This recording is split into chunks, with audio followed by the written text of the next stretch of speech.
السلام عليكم ورحمة الله تعالى وبركاته. فيديو جديد لاقتراح ديال اليوم ان شاء الله. شارك معكم شباكية كتجي مجعبة وشاربة العسل. شو الشكل ديالها كي جات رائعة. ندوزو المكونات وطريقة التحضير. بسم الله. هنا كنحتاجو كيلو ديال الدقيق الفرص، الدقيق الابيض، الملحة، معلقة كبيرة ديال القرفة مطحونة مزيان ومغربلة، 2 معالق كبار ديال النافع رقيق ولا حبة حلاوة. هنا درت كاس ديال اللوز اللي طحنت بالقشره ديالو، تطحن مزيان ويتغربل هو والجنجلان. هنا زدت كاس ديال الجنجلان حتى هو مطحون ومغربل باش ما يقطعش لينا العجين. كنغربلو مزيان هاد النواشف، نغربلوهم مزيان باش ما يقطعوش لينا العجين. صافي وكنخلطو مزيان. ساهله في التحضير ديالها، حتى اللي ما عمرها دارت الشباكيه غديرها ان شاء الله بهذه الطريقه. كتجي مجعبه وشاربه العسل ومعلكه والمذاق ديالها كيجي غزال. من بعد هنا كنزيد كاس معامرش مخلط بين زيت الزيتون وزيت المائده، وكاس معامرش ديال الزبده اللي ذوبت وصفيتها.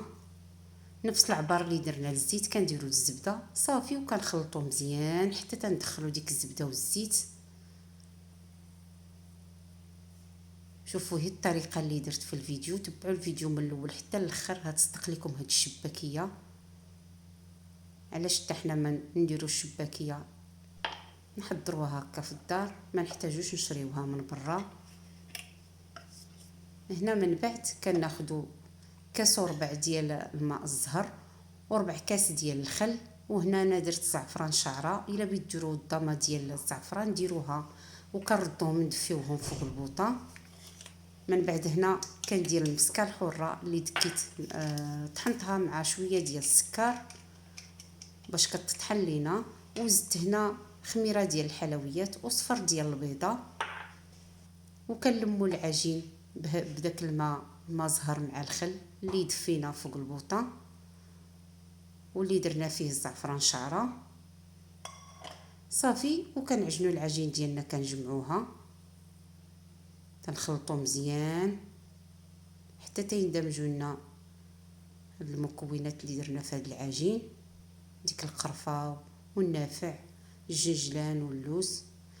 الا بغيتو تستغناو على اللوز ما ديروش، كديروا 2 كيسان ديال الجنجلان. الا بغيتو ديروا الكاس ديال اللوز كتزيدوا كاس ديال الجنجلان. هنا كندلكو شويه العجين، ما نجريوهاش وما نخليوهاش قاصحه. كندلكو العجين ديالنا شويه. ساهله في التحضير ديالها، نتمنى تجربوا الشباكيه بهذه الطريقه، راه كتجي غزاله وكتجي معلكه ومجعبه وشاربه العسل. صافي من بعد ما دلكنا العجين كنديروها في بلاستيكه وكنخليوها ترتاح. هنا من بعد ما ارتاحت العجين كندوزو نقسموها. الكويرات اللي بغيتو تقسموها بيتو 5 6 على حسب الشكل اللي غادي ديروا. الا بغيتوها كبيره كديروا الشكل ديال الكويرات شويه كبار، بغيتو صغيره كديروا صغيرين الكويرات، حيت باقي غادي نقسموهم. صافي هنا كنغطيوهم بلاستيكه وكنخليهم شويه يرتاحوا. من بعد هنا كندوزو كناخذوا الكويره الاولى وكناخذوا المدلك، كنورقوا شويه بالمدلك بهذه الطريقه.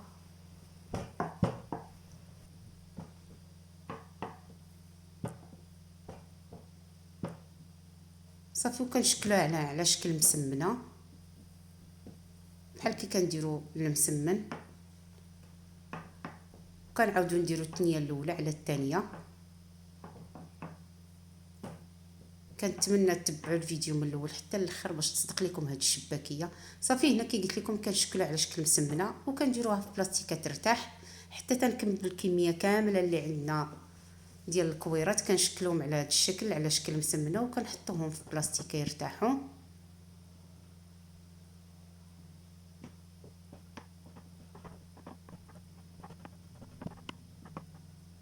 هذه هي الشباكيه ديال اخر لحظه.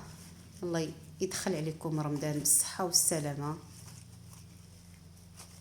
وبشركم مبروكه. صافي هنا كندوز مباشره كنسرح العجين.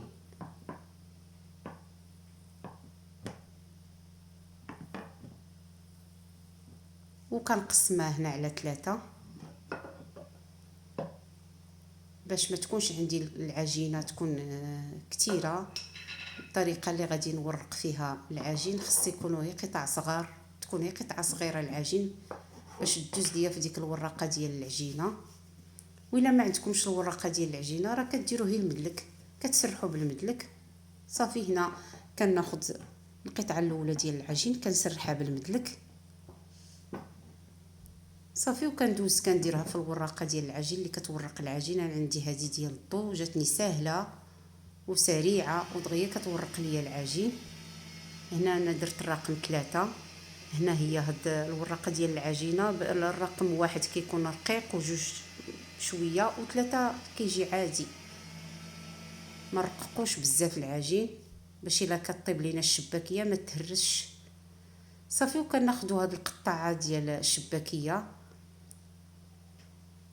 كنضغط عليها مزيان باش كتعطيني دوك الخطوط وكتعطيني نفس العبار. كل مربع كيجي بحال كيجونا المربعات صافي. وكناخذوا جراره كنعاودوا نترسيو هذوك الخطوط ديال باش تعطينا دوك السنينات. هنا درت انا 5 ديال الاشرطه صافي. وشوفوا الطريقه كي غادي ندير الشباك، طريقه سهله. كناخذ جوج اشرطه كنديروهم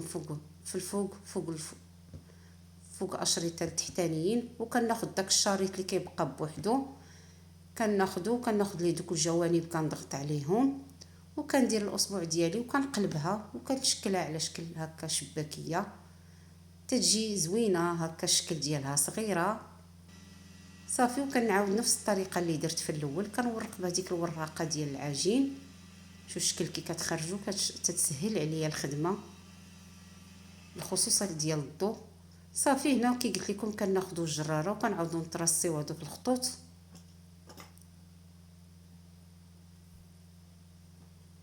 وكنديروا جوج اشرطه على الاشرطه التحتانيين دوك السميطات.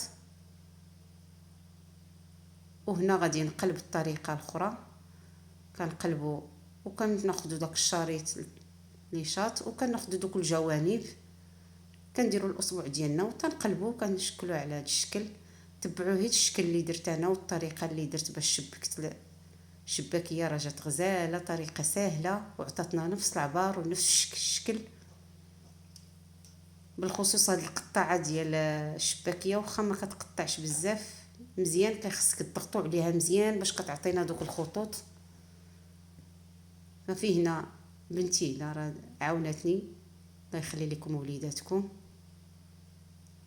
واللي ما عنده الوليدات الله يرزقو الذريه الصالحه وهاد العواشر يا ربي.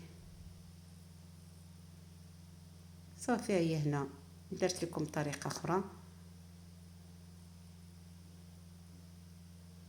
صافي. وكنعاودوا نفس الطريقه حتى تنكملوا الكميه كامله اللي عندنا ديال نشكلوها هكا على شكل شباكيه.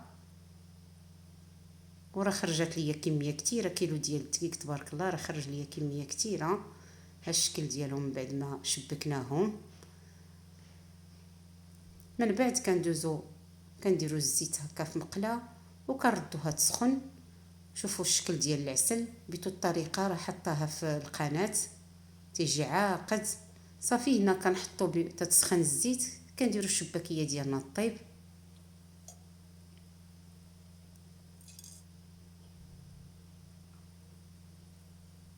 صافي. واللي طابت من جهه تنعاودوا نطيبوها من الجهه الاخرى.